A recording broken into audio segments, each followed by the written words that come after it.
Doctora Marta, bienvenida. No, yo tengo. Perfecto, excelente.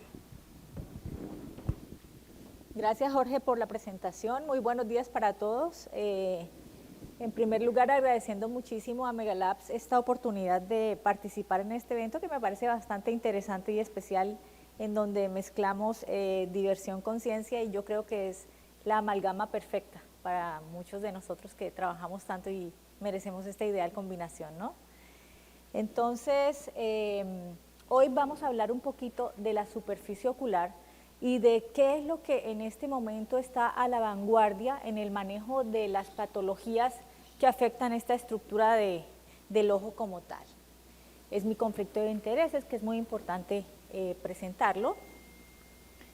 Y pues empezamos hablando que si conocemos, una pequeña experiencia de mi parte, es que cuando iba a empezar a estudiar oftalmología, en mi práctica de médico general no tuve mucho conocimiento, o mi rotación por oftalmología no fue tan profunda, y entonces siempre pensaba que el ojo era un órgano pequeño que no tenía tantas cosas como para estudiar como tal, y me parecía un poquito light lo que era la oftalmología, y no sabía en lo que me estaba metiendo. Y cuando ya estaba dentro del mundo de la oftalmología me di cuenta que si miramos, hacemos una vista en 360 grados de lo que es el ojo, nos damos cuenta que así como el hermosísimo mar de Cancún en el que estamos ahora, hay unas zonas muy profundas que están en lo que es la retina, el vítreo, el cristalino, pero yo preferí emerger hacia la superficie, y pues definitivamente la vista es mucho mejor.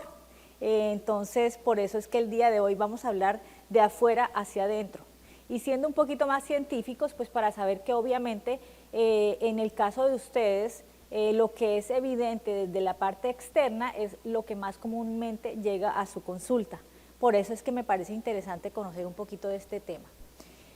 Entonces, cuando nosotros hablamos del ojo como tal, es una estructura que comprende diferentes aristas, que de afuera hacia adentro empezamos con párpados, pestañas, córnea, conjuntiva, un complejo sistema neurovascular, los músculos extraoculares, la órbita, también todas esas microglándulas exocrinas que producen todos los fluidos que hacen parte tanto de la lágrima como de los otros fluidos oculares, todo empacado en una estructura perfecta y protectora que son los párpados.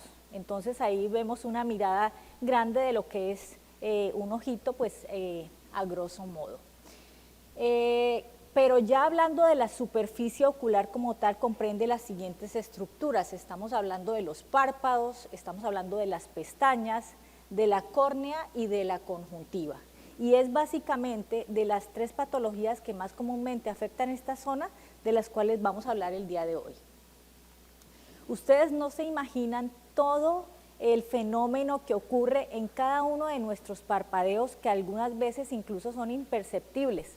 Es importante saber que hacemos aproximadamente 20 parpadeos por minuto sin darnos ni siquiera cuenta, así como cuando uno habla de un abrir y cerrar de ojos, y resulta que ocurren cosas muy importantes que les quiero mostrar en este momento. Cada vez que nosotros cerramos y abrimos los párpados, se produce una secreción de fluidos, tanto de los párpados como de las glándulas lagrimal principal y de las glándulas de la conjuntiva, en las cuales se hace una distribución homogénea de la lágrima que produce fenómenos importantes para que tengamos una óptima visión y que todos estos fluidos drenen hacia los puntos lagrimales y pasen hacia el canal lagrimal de drenaje, y de esta manera empieza un ciclo que produce cada uno de los cierres de los ojos y que a veces ni siquiera nos damos cuenta. Entonces resulta que para analizar eso que ustedes acaban de ver, hoy en día en oftalmología existe una supraespecialidad que se llama superficie ocular, en donde nosotros hacemos un análisis exhaustivo de la lágrima, de sus componentes, de los detalles que tiene el paciente, para poder identificar qué tiene y de esta manera pues tratarlo. Les voy a presentar mi unidad de superficie ocular. Primero que todo empezamos con cuestionarios. En este caso hacemos el OSDI, que está con una altísima sensibilidad y especificidad para poder identificar la gravedad de la sintomatología que tiene mi paciente. Utilizamos tinciones vitales como el verdelisamina y la fluoresceína que nos permiten identificar zonas muertas o células en apoptosis de la superficie ocular. Medimos de forma cuantitativa el volumen lagrimal con el test de Schirmer. De igual manera, pues como es un poquito más sofisticado en este caso mi laboratorio, también cuento con medición de la osmolaridad de la película lagrimal y un análisis microscópico no solo de pestañas, sino también de cualquier secreción o detalle que se encuentre en la superficie ocular. Entonces, como se dan cuenta, es un engranaje bastante complejo, simplemente para analizar una pequeña lágrima que sale de nuestros ojos. Y pues siendo un poquito más sofisticada, también tengo un análisis computarizado de la lágrima, en donde puedo medir de una forma más estandarizada y cuantitativa diferentes parámetros de las características de la superficie ocular, como es el caso de la meibomiografía, que es un análisis morfológico y funcional de las glándulas de meibomio. De igual manera, un análisis del tiempo de ruptura de película lagrimal cuantitativo y de la blincometría. Blincometría quiere decir cuantificar el número de parpadeos que hacemos por minuto. Entonces, cuando el paciente presenta ojo rojo es cuando va a una urgencia en un hospital general. Y aquí básicamente quiero hablarles de las 3 urgencias que con mayor frecuencia causan ojo rojo. El ojo rojo es un síntoma que enmarca muchísimas aristas, que camufla muchísimas patologías y que algunas veces mal diagnosticado puede llevar a consecuencias bastante importantes, no solamente en la superficie ocular, sino en la funcionalidad del ojo como tal. Entonces el paciente generalmente pues nos va a llegar con un ojito rojo, pero a veces debemos empezar a detallar.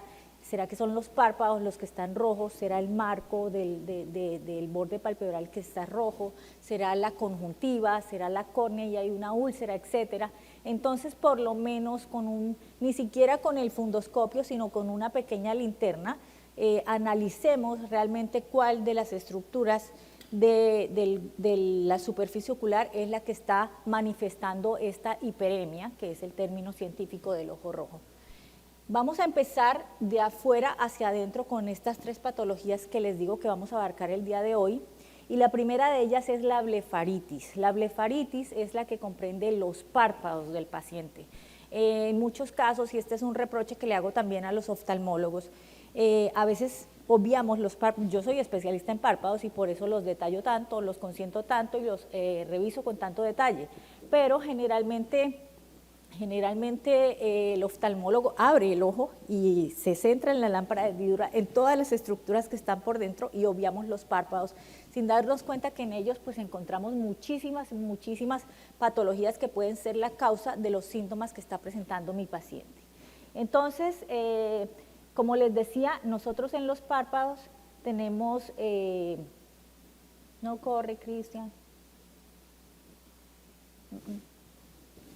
Espérate. Entonces, como les decía, en los párpados nosotros tenemos unas glándulas que son conocidas como glándulas de meibomio, que son estas que ven acá, y en cada uno de los parpadeos ellas se ordeñan y drenan su contenido a la superficie ocular formando la secreción grasosa de la lágrima. Esta secreción grasosa de la lágrima se producen estas que son las glándulas de meibomio. Esta es una vista lateral de una glandulita y la función principal es evitar que la lágrima se evapore rápidamente, ¿correcto? Entonces, cuando las glándulas se inflaman, se dañan y tienen un meibo que no funciona, en el parpadeo no hay capa lipídica, la lágrima se evapora rápidamente y empieza a presentarse una sequedad en la superficie ocular. Dato importantísimo, un 86% de la población actualmente cursa con un ojo seco con un componente evaporativo. Entonces, nosotros, ¿cómo podemos medir fácilmente esto? Pues ponemos una gotita de fluoresceína, le pedimos al paciente que parpadee y empezamos a mirar cómo se rompe esta película lagrimal. Usualmente tiene que romperse después de 10 segundos. Si ven aquí que se rompe casi inmediatamente después del parpadeo, estamos hablando de un tiempo de ruptura de película lagrimal corto, lo que por supuesto nos está indicando que esa película lipídica no está funcionando. Otra manera, ya un poquito más sofisticada, es a través del examen topográfico, que nos da la misma función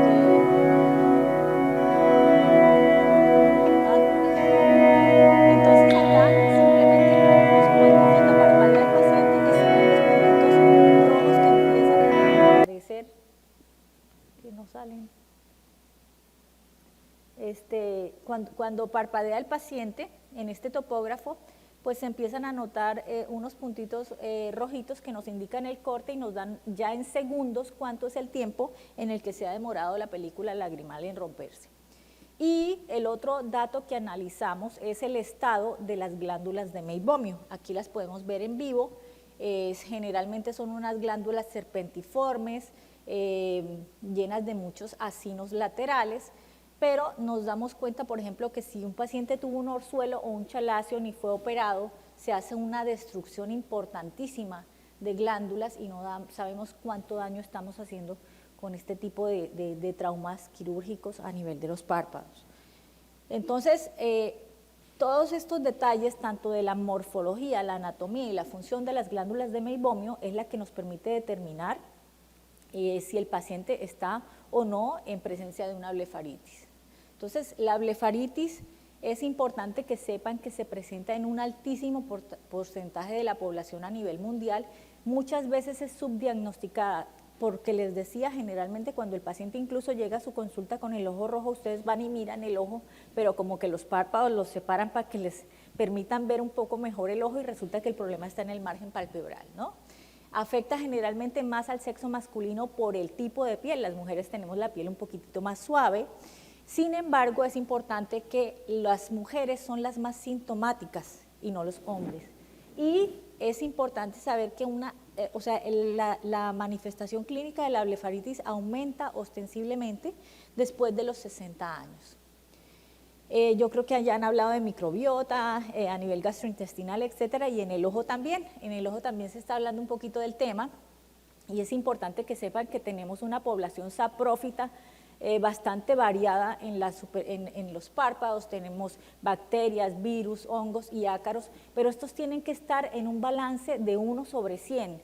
Generalmente cuando sobrepasan este balance es cuando encontramos un comportamiento patógeno de este microbioma, y es cuando empieza a debutar pues todas las manifestaciones clínicas de los pacientes. Importante saber que en el párpado hay dos lamelas, una anterior y una posterior, y los microorganismos están ubicados en una u otra parte de una manera organizada. Entonces, por eso es que nosotros presentamos blefaritis anteriores, que son todas las que están de la piel para afuera. La más común es la estafilocóxica. El estafilococo sabemos que hace parte de la flora normal de nuestra piel. Está la seborreica y está la parasitaria, generalmente teniendo el ectoparásito Demo de folliculorum como uno de los principales protagonistas. Y las blefaritis posteriores, que son de la lamela, que ya están más íntimamente en contacto con la superficie ocular, pues están todas las blefaritis en donde se ven comprometidas las glándulas de meibomio. Como les decía, las glándulas de meibomio están en la lamela posterior y están mucho más pegadas a la superficie ocular. El mosaico de manifestaciones clínicas que presenta la blefaritis, yo diría que es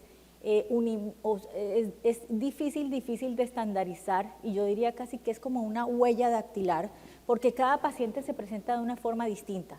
Entonces podemos encontrar descamaciones básicas del margen de las pestañas, abundante maquillaje que camufla la descamación debajo. Las mujeres no saben a veces bueno, no me miren, predico pero no practico, pero el maquillaje es un enemigo grandísimo de la funcionalidad de la superficie ocular.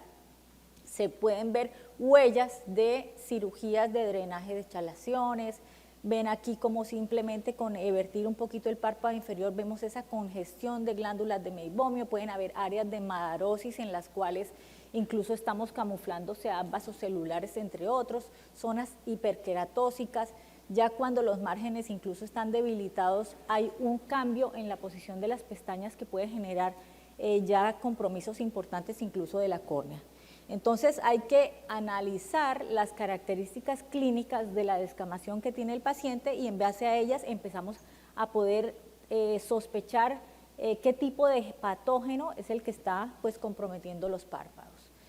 Esta prueba es importantísima. Aquí hacemos una expresión mecánica de las glándulas de meibomio y podemos analizar el meibo o óleo que producen ellas. Si ustedes se dan cuenta, en el caso de este paciente es un meibo cremoso, que nosotros le llamamos comúnmente como crema dental, que no es para nada funcional. O sea, esto no puede hacer parte de un fluido. Entonces ahí ya nos damos cuenta que son unas glándulas de meibomio enfermas que debemos corregir, ¿no? Y por supuesto, importante, no olviden el Demodex folliculorum, porque si bien se comporta como patógeno per se, también es el vector, al ser tan grande, es vector y lleva en su cola bacterias, virus y hongos. Entonces, es muy común en la blefaritis encontrarlo e identificarlo y por supuesto erradicarlo para devolverle la salud a la superficie ocular. Por supuesto, es uno de los principales agentes causales de los orzuelos y chalaciones. Recordemos que el orzuelo es la parte inflamatoria aguda y el chalación ya es la bolita compacta que nos queda en el párpado ya de forma crónica. Generalmente cuando un paciente llega con un orzuelo o un chalación siempre tiene un margen palpebral descamativo y yo diría que casi en un 80% estamos en presencia de un Demodex folliculorum en un índice de parasitación positiva. ¿Cómo vamos a tratar la blefaritis o lo que está actualmente vigente como manejo de la blefaritis y que también incluye el manejo de los orzuelos si estos se presentan? Entonces, en primer punto, es importante que ustedes sepan que la higiene palpebral y la termoterapia, o sea, en calor, son los pilares fundamentales para mantener la salud palpebral en los pacientes. Si vamos al principio de que la glándula de meibomio produce grasa, siempre les digo a los pacientes, imagínense que es una mantequilla que tenemos en la nevera que está durísima, compacta, pero que cuando la ponemos a calor se pone líquida y fluida. Eso es lo que nosotros buscamos con ese meibo. Licuefactar nuevamente esa grasa para que pueda funcionar y hacer un buen papel en la película lagrimal. Por supuesto, el masaje de los párpados, que tiene que ser con precaución y bien dirigido o entrenar muy bien el paciente al hacerlo. Desinflamar los párpados, en muchos casos cuando ya identificamos un patógeno como tal, estamos usando muchísimo la ivermectina, que hoy en día ya la tenemos en presentación tópica de forma magistral. Antibióticos, generalmente estas son los que más comúnmente usamos porque una cosa importante es que en la blefaritis nunca hay un germen aislado, sino siempre hay una combinación de virus, bacterias y hongos, entonces hay que actuar sobre todos esos flancos y pues ya en casos complicados hoy en día contamos con dispositivos especiales como el caso de láseres para que estas glándulas vuelvan a funcionar. La vía oral también es muy importante cuando hay procesos inflamatorios agudos que conocemos como celulitis, en los cuales pues se corre el riesgo incluso de una sepsis o de un compromiso más generalizado, ¿no? Entonces, aquí les muestro cómo es el funcionamiento cómo actúa realmente el calor en una glándula de meibomio que está enferma. Esta es una glándula normal, miren sus acinos bien estructurados y formados, pero cuando hay un proceso inflamatorio, aumenta la vascularización de la zona, la glándula empieza a encogerse, los acinos ya empiezan a obstruirse y por supuesto no pueden ordeñar o drenar esos lípidos en los parpadeos. Entonces nosotros le ponemos calor al paciente y miren qué bonito, o sea, al colocar un calor, que en este caso es un dispositivo, pero simplemente las compresas tibias, que pueden ser en calor frío o caliente, aproximadamente a 42 grados centígrados, ustedes se dan cuenta cómo esa glándula empieza a extenderse nuevamente, a licuefactar esa grasa y a volver a hacer funcionar ese MEIBO en la superficie ocular. El lavado de párpados. El lavado de párpados, nosotros como médicos jugamos un papel muy importante en lo que es instruir, educar y enseñar al paciente a lavarse los párpados. Incluso en el gremio oftalmológico siempre existe controversia porque muchos de mis colegas no le dan mucha importancia a la parte de la higiene palpebral y entonces yo diría que, bueno, es una estadística personal, yo diría que casi el 90% de los pacientes no saben cómo lavarse de forma correcta los párpados. Y si yo les pregunto a ustedes también, bueno, ¿cómo se hace un lavado de párpados? Ustedes lo primero que van a hacer y por reflejo es cerrar el ojo y masajear con lo que se estén lavando. Y por supuesto que así no es. Entonces, definitivamente cuando hablamos de higiene palpebral tenemos que usar un producto adecuado o diseñado para uso ocular. Es muy común, incluso cuando yo estaba como estudiante de medicina, que no habían salido todo este tipo de soluciones jabonosas para lavar los párpados, decirles a los pacientes que se lavaran con champú de bebés, porque como en la parte comercial nos hablaban de que no irrita los ojos, entonces bueno, si no irrita los ojos vamos a usarlo a nivel ocular. Pero resulta que el pH, la osmolaridad y otras propiedades químicas de estos productos no están diseñados para los ojos y con el tiempo incluso pueden terminar afectándolos. Entonces es importante saber que cuando vamos a recomendar la higiene palpebral, que de hecho todos deberíamos después de los 40 años hacer una higiene palpebral correcta, utilicemos una solución diseñada para ojos. En este caso, esta es una de ellas, una solución, una espuma para higiene palpebral, en la cual tiene componentes bactericidas, tiene aceite de árbol de té que se ha considerado un excelente acariostático. Y pues aquí les voy a mostrar un poquitico cómo es esta rutina para que aprendamos desde hoy y para que instruyamos a nuestros pacientes en cómo deben hacerse el adecuado lavado de párpados. Lo recomiendo en la noche cuando ya nos vamos a dormir, que tenemos un poquito más de tiempo. Cogemos esta espumita, se agita un poco y se aplica sobre las gasas que vienen dentro del producto y se hace un primer paneo general que es el que usualmente hace el paciente, que es lo que están viendo acá. Entonces yo creo que todos dicen, bueno, sí, nosotros hasta ahí llegamos, nos lavamos los parpaditos de esa manera. Pero luego, ¿qué tenemos que hacer? Luego tenemos que colocar aplicadores y colocar nuevamente espuma, haciendo lavado del margen interno de los párpados con los ojos abiertos,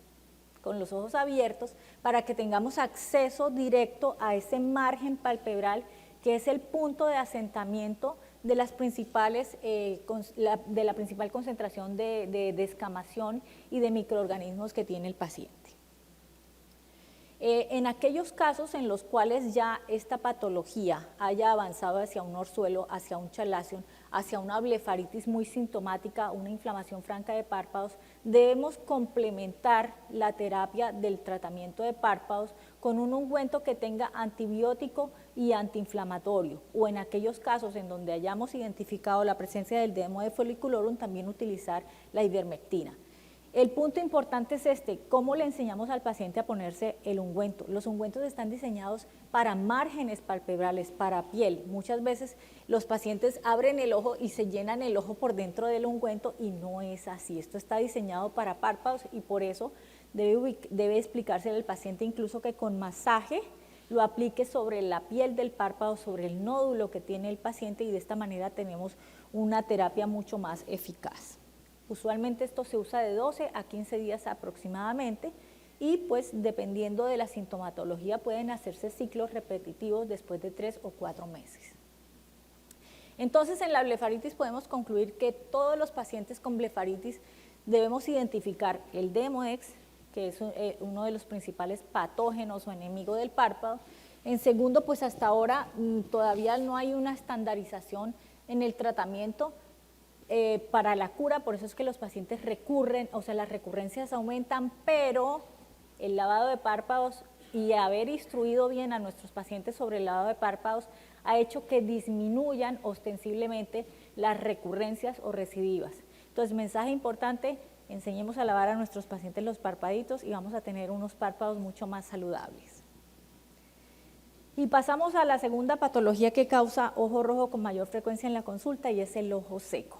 Este es un universo bastante grande. Llevo más de 10 años estudiando el ojo seco y no he terminado, pero quiero resumir algunos detalles importantes o perlitas en este pequeño tiempo que tengo con ustedes. Es tan importante el ojo seco que existe una sociedad de superficie ocular y ojo seco a nivel mundial que se llama TIFOS y se reúnen especialistas en superficie ocular a nivel mundial y hacen un consenso de lo que es actual en ojo seco y superficie ocular.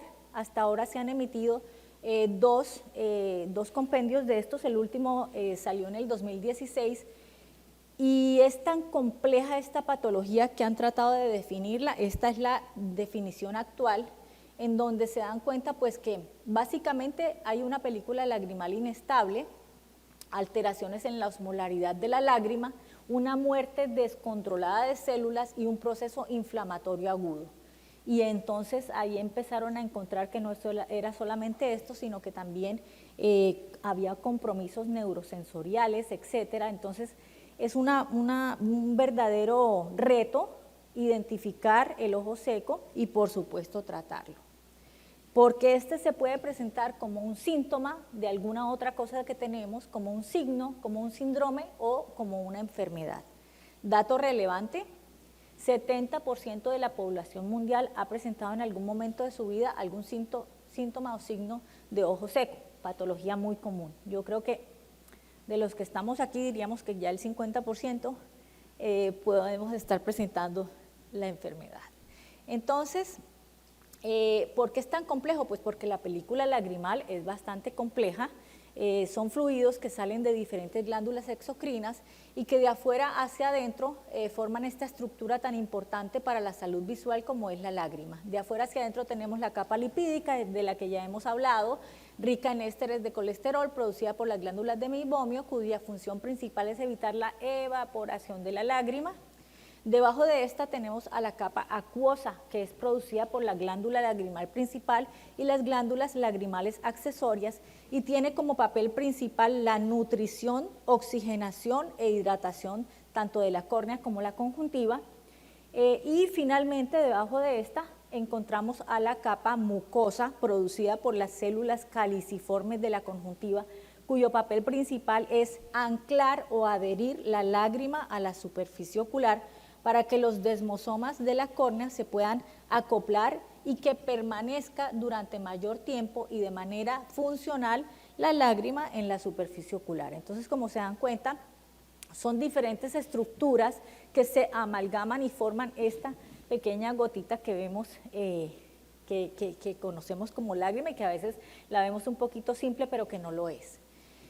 Entonces, ¿qué es lo que ocurre en el ojo seco? Pues en el ojo seco lo que ocurre es que se inestabilizan esas capas y empieza a presentarse lo que vamos a ver a continuación. Como mostramos anteriormente, pues se rompe de pronto fácilmente la película lagrimal lipídica y deja expuesta la capa acuosa que se va a evaporar súper rápido, dejando expuestas las microvellosidades de las células epiteliales de córnea y conjuntiva, las cuales se mueren rápidamente y por supuesto se descaman. Si no hay un recambio lagrimal normal, pues estos espacios van a quedar perennes en la superficie y es lo que presentamos como ojo seco. El paciente generalmente se va a quejar de ardor, sensación de tierra o arena o cuerpo extraño, fotofobia, intolerancia a las corrientes de aire, entre otros, y cuando se vuelve crónico o es mucho más severo o la producción de lágrima es muy limitada, estos agujeritos que ustedes vieron de la descamación se mantienen de forma perenne y forman lo que se conoce como queratitis o peladuras persistentes en la superficie ocular. Entonces, cuando empezamos a analizar el ojo seco, debemos sentarnos con el paciente. La consulta conmigo dura 1:30 cuando es de superficie ocular. Y empezamos a mirar cosas tan triviales que finalmente, si nos damos cuenta, son las que si las corregimos, pues sacamos al paciente de esa crisis en la que se encuentra. Cosas tan importantes como la ocupación. Una paciente que es estilista un paciente soldador, un paciente que está en un microambiente de oficina con un aire acondicionado súper alto, son altamente susceptibles de que presenten la enfermedad de forma más aguda. Importantísimo preguntarle sus antecedentes de enfermedades sistémicas, pacientes con artritis reumatoidea o cualquier otra enfermedad inmunológica tipo lupus o esclerosis. Es muy frecuente que esté a portas de tener un síndrome de Sjögren, que comprende una sequedad extrema de la superficie ocular. Todos los pacientes que se han operado de cirugía refractiva, o sea, cirugía para no usar gafas, en algún momento de su vida van a presentar un ojo seco, porque cuando se hace la sección de la lámina corneal para tallar el láser, estamos haciendo una decapitación de todas las terminaciones nerviosas y en esa zona está el anclaje de la lágrima, entonces el paciente va a tener un ojo seco neurodeprivativo. Así que todos los que se han operado para no usar gafas 20 años después de la cirugía pueden empezar a tener manifestaciones de ojo seco. Pacientes con glaucoma o pacientes con conjuntivitis alérgica tienen un factor local de riesgo importante para la enfermedad. Fumar, o sea, la glándula lagrimal tiene receptores nicotínicos que son súper nocivos para los acinos glandulares. Tomar medicamentos, sobre todo antidepresivos, ansiolíticos, estos protectores gástricos, generan como efecto secundario un ojo seco acuodeficiente porque disminuyen la producción acuosa de lágrima. El uso hoy en día de la isotetrinoína, que se maneja mucho en dermatología para corregir problemas de acné, o que las mujeres lo están usando mucho, está en boga el rejuvenecimiento facial. Eso causa unas atrofias grandísimas de las glándulas de meibomio, produciendo pues daños irreversibles de la capa lipídica del ojo. Ya si el paciente viene con ojo seco, pues desde cuándo lo tiene, y si ya es crónico se nos complica un poco más el tema, y por supuesto todas las cosas que ha utilizado pues nos dan un parámetro para saber a partir de qué voy a empezar yo a manejar a mi paciente.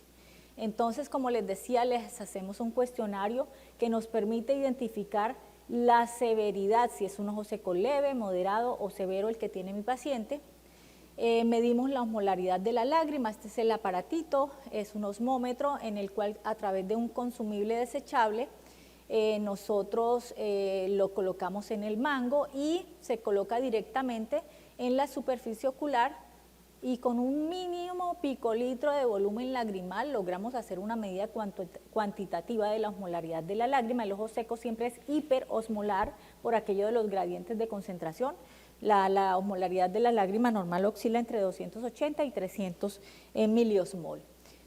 Después hacemos el test de Fermin, que es con una micropipeta lograr obtener un poquito de volumen lagrimal. Ese volumen lagrimal lo colocamos en una laminilla y esa laminilla se deja secar para luego ver en el microscopio, y pues lo mismo que se hace en citologías vaginales, pues hacer el análisis morfológico de lechos. Esto se llama clasificación de Rolando, en la cual pues unos helechos bien definidos nos hacen hablar de una capa mucosa normal, o pues si ya son bizarros, pues una anomalía de capa mucosa. Entonces, como se dan cuenta hasta aquí, ya estamos mirando las diferentes capas que puede tener el paciente. Aquí medimos la capa acuosa. Este es el test de Schirmer, que es colocar una tirilla milimetrada y esperar 5 minutos a cuánto volumen se llena.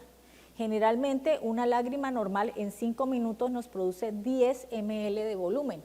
Menos de esto ya hablamos de un ojo seco acuodeficiente. Hacemos tinciones para poder identificar cómo es el estado real de la superficie ocular y qué células están funcionando y cuáles no. Generalmente este tipo de colorante se fija en las áreas en donde no hay células, en donde hay muertes celulares importantes. Y la otra tinción, que es el verde, la fluoresceína, es una tinción vital que se fija en zonas un poco más grotescas o más masivas de daño celular. Finalmente, tomamos una muestra de una pestaña que tenga bastante descamación y la miramos en el microscopio, y ahí nos aparece nuestro personaje de Demodex, que también nos habla de que entonces la capa lipídica puede estar comprometida. Y finalmente, pues como les decía, el análisis computarizado que hacemos de lágrima con sus diferentes programas. También hacemos una citología de impresión, que es hacer una biopsia en vivo, en donde tomamos a través de papeles especiales una fijación celular y se hace una estructura de análisis patológico y nos dice la morfología de las células epiteliales y de las células caliciformes y nos da un estimado de qué tanta vitalidad tienen este tipo de células en el paciente. Entonces, con todo esto que acabamos de analizar, podemos concluir si mi paciente tiene un ojo seco acuodeficiente, mucodeficiente o lipodeficiente. Importante que sepan que casi nunca está aislado, que generalmente son combinaciones y siempre hay un ojo seco mixto. Y pues ahí ya sabemos si mi paciente está en un grado severo, moderado o leve, dependiendo de todo lo que encontremos en la consulta.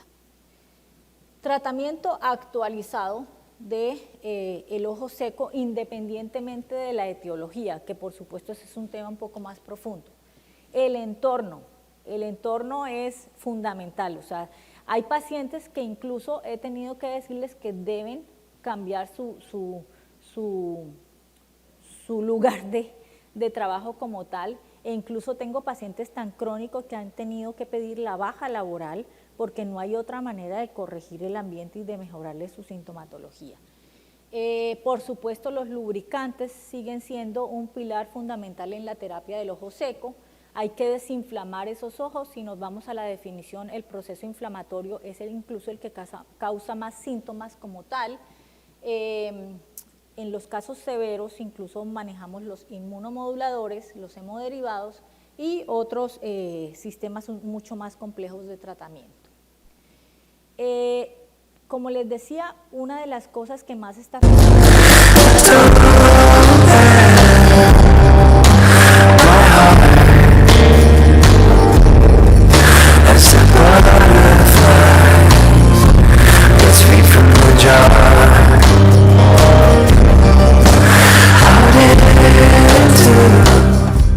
los factores que más afectaban a esta patología, como es el caso de la nutrición, lo que comemos, volvemos a la microbiota, el maquillaje está haciendo estragos en la superficie ocular, sobre todo por los químicos que se están utilizando, el síndrome del edificio enfermo, que son estos espacios herméticamente sellados sin ventilación, el uso de lentes de contacto de manera inapropiada, asimismo como el consumo de medicamentos, o sea, un paciente con un antidepresivo, pues tenemos que empezar a tratar de disminuir las dosis, la exposición a pantallas digitales que por supuesto se explotó después de la pandemia y se dieron cuenta que definitivamente el estilo de vida que llevan los pacientes es el que marca la pauta de cómo están los síntomas y cómo puedo corregirlos.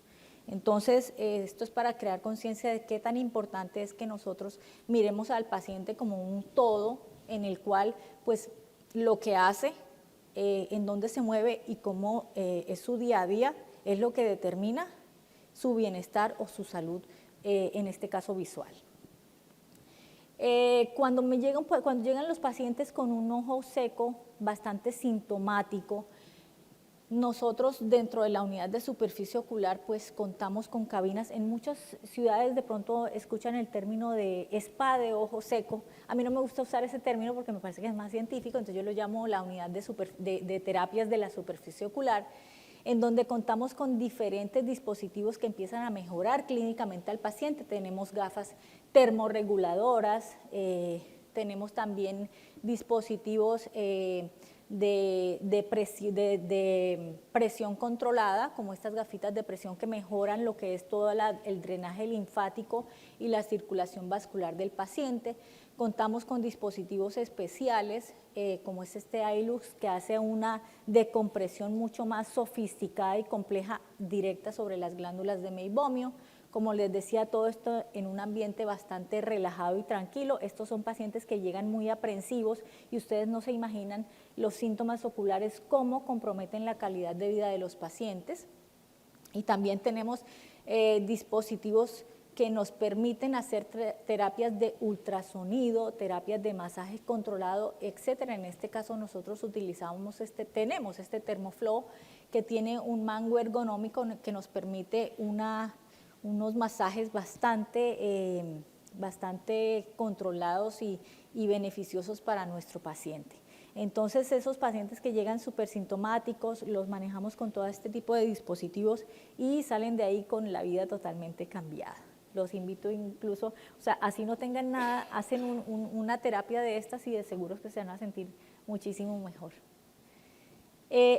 Importante en el ojo seco el proceso inflamatorio, o sea, la tormenta de proinflamatorios como citoquinas, células killer, etcétera, hace que la superficie ocular de un paciente con ojo seco sea una superficie ocular inflamada.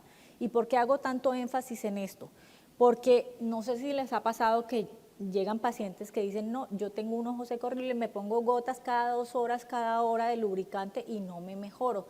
No mejoran porque no estamos trabajando la inflamación, que es la provocadora de la mayoría de síntomas, y no tanto el ojo seco per se o la falta de fluido ocular. Entonces, entender que el ojo seco es un proceso inflamatorio es un pilar fundamental para una buena terapia. Generalmente, cuando hablamos de inflamación en la superficie ocular, nosotros en las fases agudas utilizamos los esteroides. Es importante que sepamos que los esteroides tópicos pues tienen muchos efectos secundarios, como es el caso del efecto de rebote, en el cual el paciente, después de que suspende el tratamiento, puede volver a tener un disparo de sus síntomas, así como también se puede subir la presión intraocular y se puede producir a largo plazo incluso catarata. Entonces, ¿por qué traigo a colación estos? Porque se ha demostrado que los esteroides sintéticos mantienen el poder antiinflamatorio y disminuyen ostensiblemente los efectos secundarios. Por eso es que me parece una alternativa bastante interesante a la hora de usarlo, un poquito más segura que los esteroides convencionales de prednisolonas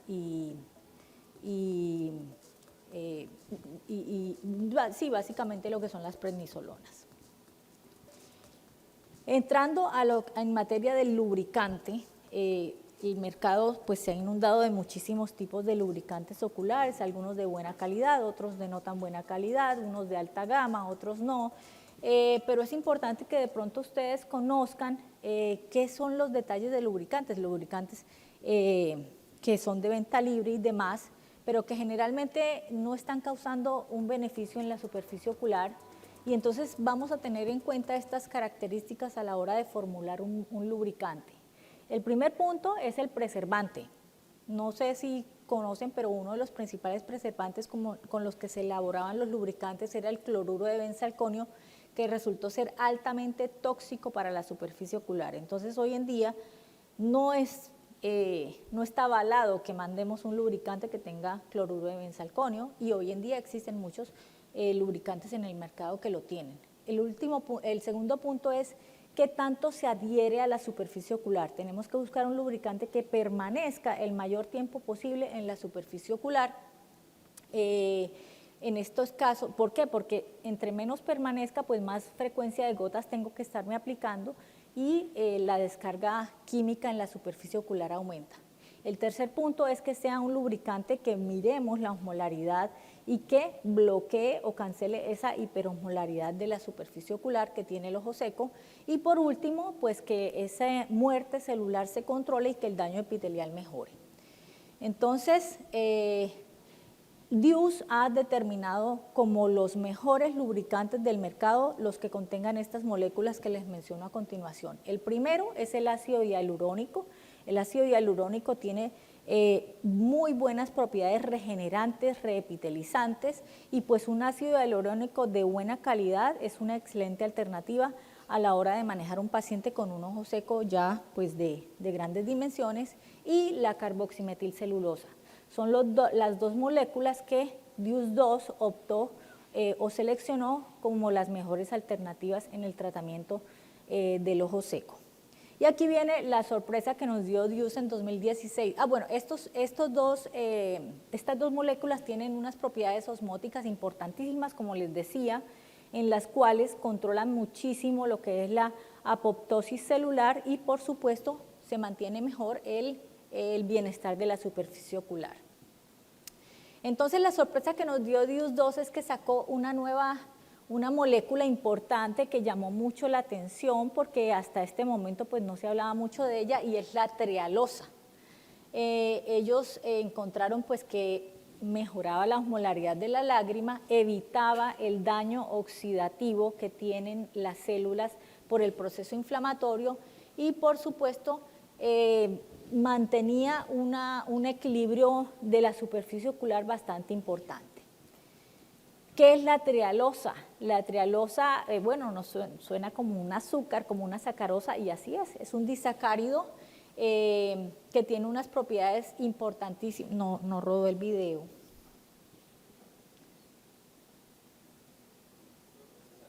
A ver. Entonces, esta es conocida como la flor de Jericó. No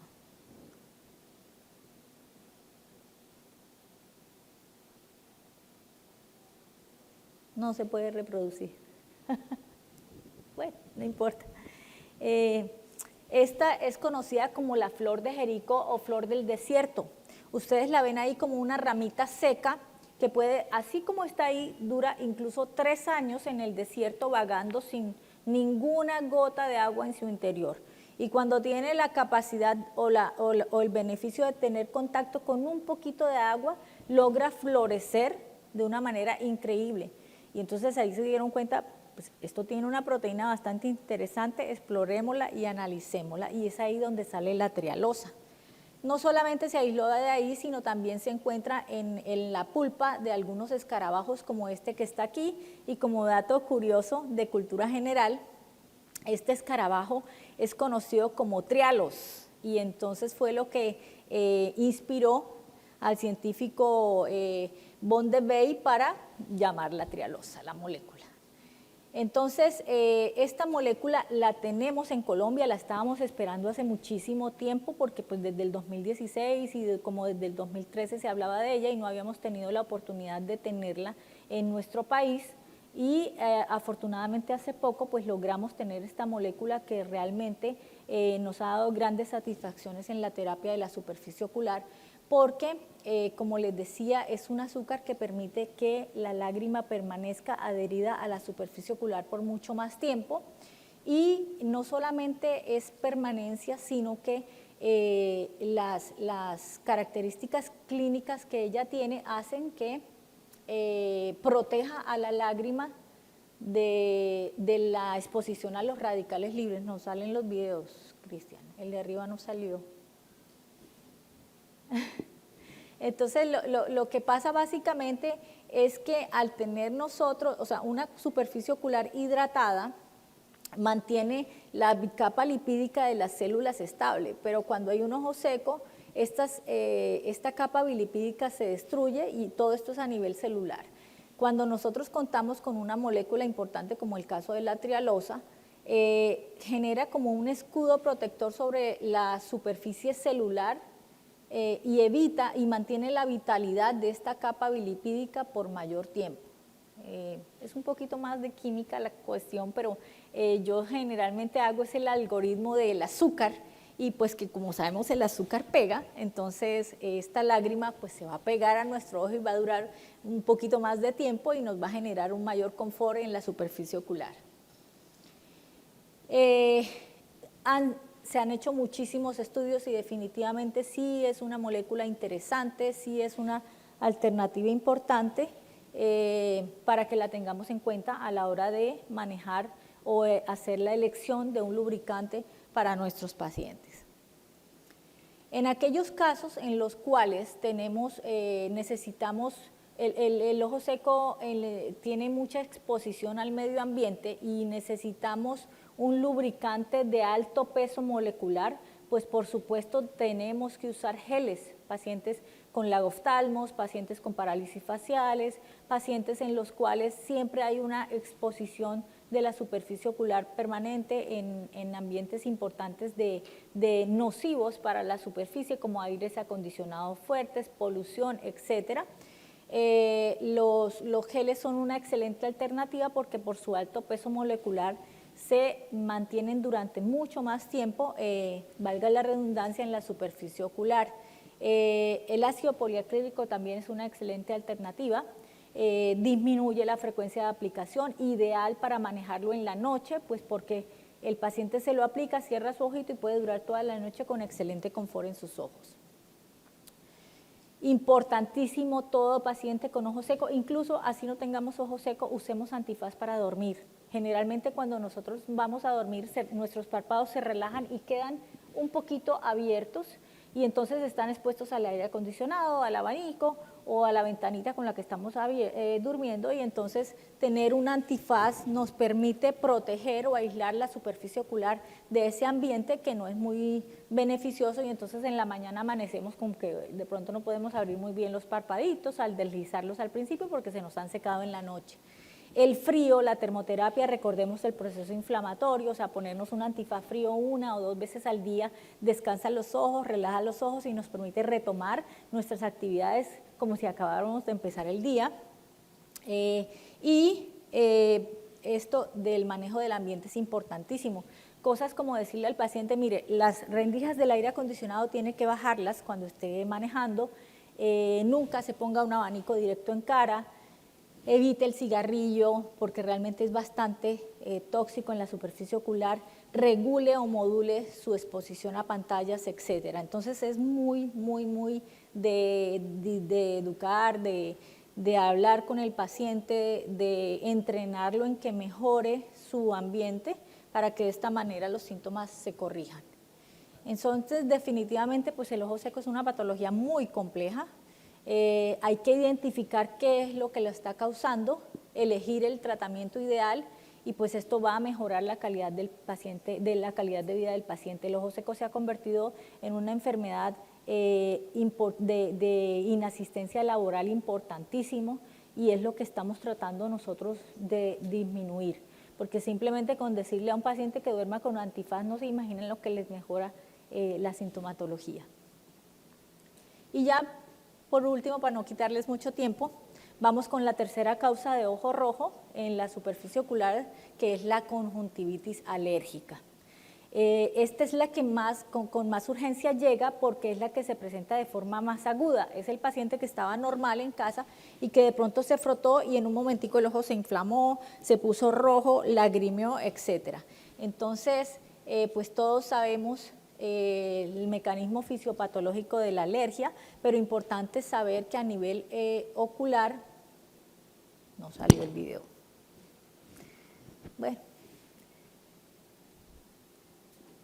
a nivel ocular pues es más la sensibilidad tipo 1 y la que está mediada por inmunoglobulina E. Importante saber que hay una primera sensibilización y que después este ojo sensibilizado es el que va a debutar con un segundo contacto con el alergeno y presentar la crisis alérgica.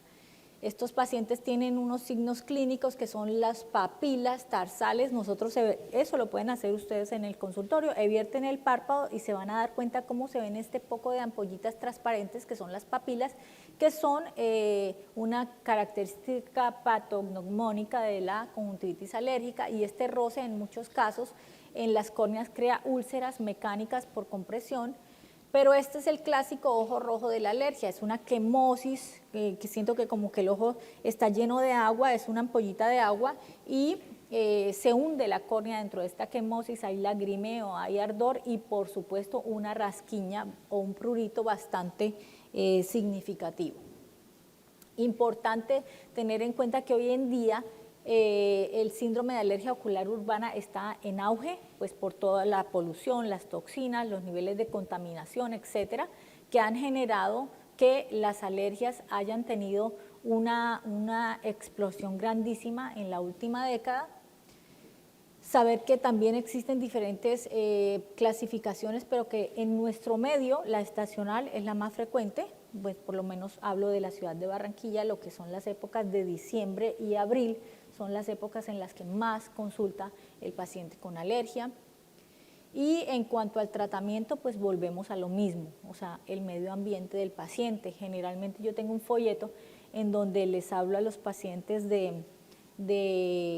por ejemplo, el pelaje de los animales es hiperalergénico. Hoy en día, con la humanización que se hace de las mascotas, tenemos cada vez más pacientes que duermen con el perrito en la cama y no se imaginan el pelaje, el pelo de estos animales, qué tantos vectores alergénicos tiene. De igual manera, en nuestro medio, pues hablo de la costa, les encanta muchísimo hacer aseo, por ejemplo, con límpido, y este tipo de barzol y este tipo de olores fuertes son bastante alergénicos en la superficie ocular. El uso de perfumes, maquillajes, cremas de contorno de ojos, hidratantes, los productos cosméticos en las mujeres, por la alta competitividad y alta demanda que tienen estos productos, cada vez los hacen con materiales más lesivos y irritantes en la superficie ocular. Entonces hay que invertir de forma importante en el maquillaje. No usen, porque las cosas baratas salen caras en el maquillaje de las mujeres. Por supuesto, igual que en el ojo seco, manejar la parte inflamatoria y el manejo de la alergia como tal.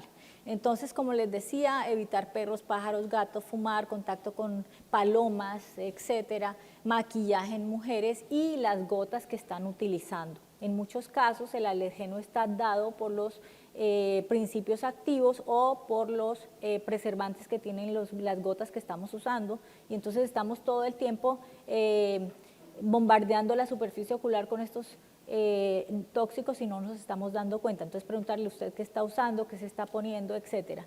Por ejemplo, los pacientes que tienen glaucoma, generalmente este tipo de moléculas son altamente alergénicas, y entonces hay que tratar de negociar con el glaucomatólogo cómo podemos modificar esta molécula para que no haga tanto daño a la superficie ocular.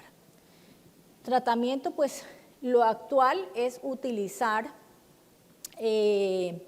antialérgicos de acción dual, es decir, que controlen la degranulación de mastocito y bloqueen la liberación de histamina. Importante que sepan esto: los antihistamínicos orales no sirven para la alergia ocular, al contrario, nos causan ojo seco y no mejoran a mi paciente. Entonces, cuando les llega a la consulta un paciente que tenga aisladamente una conjuntivitis alérgica, no usemos antialérgicos orales porque no tienen ninguna función y al contrario, pues nos pueden empeorar el cuadro. Ya si tiene componentes mixtos de piel o alergias respiratorias asociadas, pues sí pueden usarlos. Desde hace muchos años y hasta hoy en día sigue siendo vigente la olopatadina como una molécula ideal para el tratamiento agudo de la conjuntivitis alérgica.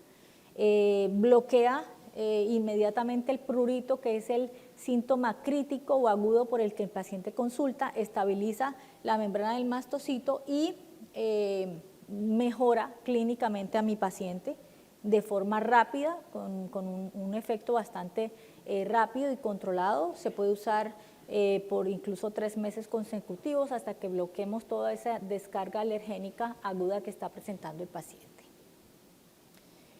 Entonces, como conclusión, pues esto es crónico. Es importante decirle al paciente que puede presentar crisis, así como el que es asmático, pues se le detiene la crisis asmática, pero puede volver a presentarla. Así es la conjuntivitis alérgica, se pueden presentar crisis nuevamente. Importantísimo el ambiente, el manejo del ambiente y conocer al paciente, individualizar dependiendo del medio en que se mueve la terapia y por supuesto de esta manera mejoramos, garantizar una mejora de la calidad de vida de los pacientes. Entonces, para llevar a casa, pues el ojo rojo es una verdadera caja de Pandora, en donde es importante que identifiquemos qué es lo que está dando el ojo rojo. Generalmente en urgencias llega el paciente con ojo rojo y dicen conjuntivitis y váyase con una tobramicina. No, hay que empezar a buscar, porque si nos damos cuenta es lo último que generalmente pasa. Entonces, hagamos un análisis cauteloso, minucioso de esa superficie y de seguro vamos a encontrar la causa y vamos a tener un paciente mejor tratado, ¿no? y, por supuesto, un oftalmólogo feliz por el excelente manejo que le hemos dado al paciente. Muchas gracias y sigan disfrutando de la parte científica y de Cancún.